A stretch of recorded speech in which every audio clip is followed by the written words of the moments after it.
Time for Worldview. He said the world is facing the biggest threat of nuclear Armageddon since the days of the Cuban Missile Crisis in 1962. Now, this comes as Putin has said that Russia will make use of all weapons available to them, especially if Russia's territorial integrity is being threatened.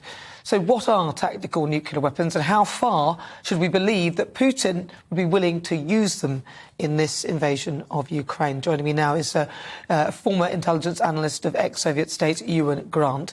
OK, Euan, thank you for joining me. Thank you. So a lot of people hearing the word nuclear weapon, first of all, think radiation, they think of, obviously, death and destruction.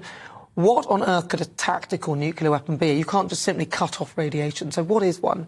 Yeah, a tactical nuclear weapon is one with a much lower yield. In other words, less destruction. It's not a city killer. They're primarily intended for use on the battlefield to blow holes in enemy lines. They are still extremely destructive.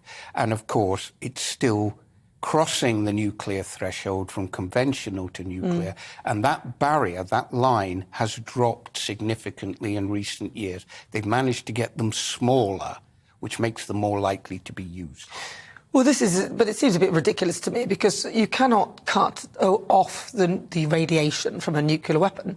So surely, if that is the case and they start using those, that there is a case that NATO may need to get involved in that, because obviously radiation goes from one border to another, it crosses territories. That would effectively be crossing the line. Very possibly. Not necessarily that it would reach that far, because I mentioned the small yields. But yes, that is a very real possibility, and nobody can control the wind. No. So small yields, then, what does that mean? A lower grade or less nuclear rays? What does that actually mean? Yes, there isn't as much radiation, because the explosion is smaller. It's much smaller. So that's all it is, a smaller explosion, which will mean less radiation, but still the same amount of radiation in a smaller package. Yeah. But then once they've done that and irradiated the land and everything around them, what is the use of that land? Nobody can... It'll be like a Chernobyl, but on a small scale, right? Much smaller scale, and particularly if it's an airburst, because it doesn't irradiate the land so much. They're more destructive, so to destroy troops. But yeah, and it's still crossing the line. Let's be clear, this is still crossing the line.